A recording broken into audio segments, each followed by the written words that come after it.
Hey guys, it's Phoenix, and today I have a maze generator contraption to show you. This is something that I created out of a single command block, so you can actually import this into your world with just a single command. And this will be in the video description. I'll put a link to a paste bin.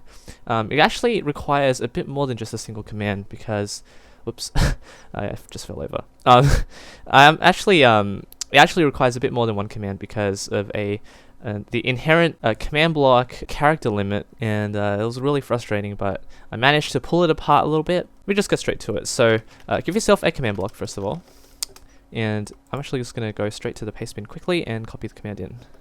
Alright, so there we go. It's the command, just press done, and it takes a while because it is quite long. Oh my gosh, I just took inventory. That's amazing. It's not the first time it's actually happened. This is a new world, that's why. So just press the button. It's gonna just do a bit of a few shenanigans, and there we go. So there's the contraption. And the next thing that we need to do is actually activate the contraption, and just press the button on top. It's gonna activate the entire contraption now. So if I get rid of these items, they'll actually just come straight back, as you can see.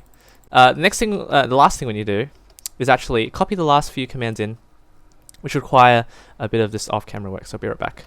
So there we go. We've got all 5 command blocks inputted back in. They will also be in the paste bin link that I'll leave in the video description. So I had to pull it apart a little bit because of the character limit. It's a bit annoying, but you know, that is Minecraft. So it's quite easy to follow. You'll see the paste bin, and it's really easy, straightforward. So after I copied all of them in, that's ready. We're ready to go. So let's show you how it works. So we've got the randomizers in your hotbar, and we've got the illuminator. This is not really necessary. I won't demonstrate that just yet. I've got the test subject 1 and test subject 2. This is actually to test whether the maze actually works. Actually, before we begin, I might actually show you some of the science here.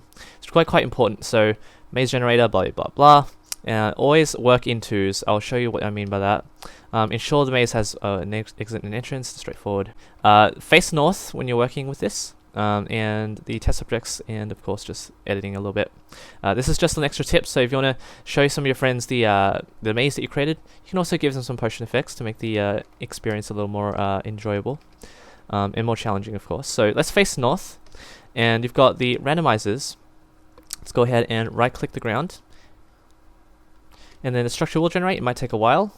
There we go. So there's the first maze, little randomized maze structure that I have created. You've got actually quite a few presets, and they have varying difficulty, but of course you can combine all of them and it'll generate a really large maze. I've actually created a really large one, and not really that large, but I'll show you in a second.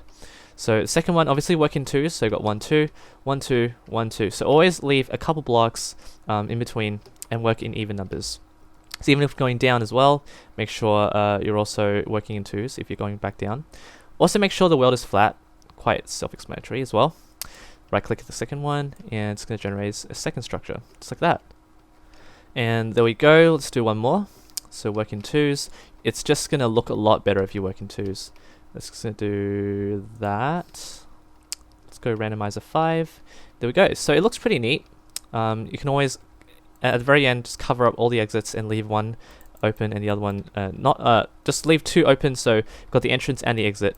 And yeah, so that's really just the maze generator. And the last thing I want to show you is the illuminator. Let's do that, and that's going to actually brighten up the entire place. You can always then just set it to nighttime. I'm just doing it real quick. Actually, let me just do it. There's actually a command block that lets you do it, but let me just do that. And it looks pretty cool. You've got a couple of themes. You can have the dark theme, you can have the light theme, and yeah. So I'm just going to go straight to the maze that I actually pre-generated, and I'll be right back. Alright, and I'm back, and look at that. That's the maze I created. This took me about 5 minutes maximum. Bit of editing as well. The wool that you see, the red wool and the green wool, I actually placed those manually. You've got an empty slot here. So you can place any block you want and just edit the maze with that empty slot in your hotbar. So the last few things I want to show you, you've got the presets over there. You can see some of the examples of the mazes that I've created. And the last couple things you can do is to actually test whether the maze actually works. So first thing you need to do is go to the exit and place the villager, test subject number 1. Test subject number 2, the zombie actually goes over here, and just right click and it'll run the algorithm. So the zombie is actually going to run its pathfinding algorithm and pathfind its way to the villager over there. If you want to go and try out the maze yourself, you want to look away because the zombie is actually going to go and solve the maze. So, and there we go. So it's taken just under 3 minutes. So it's really quite easy to run this. Just place the zombie on one end and place the villager on the other. So it's just going to double check whether the maze is actually possible to solve. And so yeah, that's pretty much all there is to this maze generator. It took me quite a bit to make, and it was actually quite fun to do. I could actually show you the entire code that can be required if you want to try and input the entire code into a single command block instead of having the 5 separate command blocks. But I can assure you it's going to crash your game.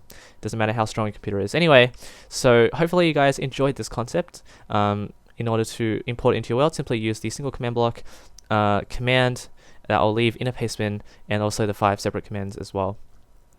Look how beautiful those beacon lights are. That's really pretty cool. That was my interdimensional transporter. Quite a cool video. If you want to go and check it out, go ahead.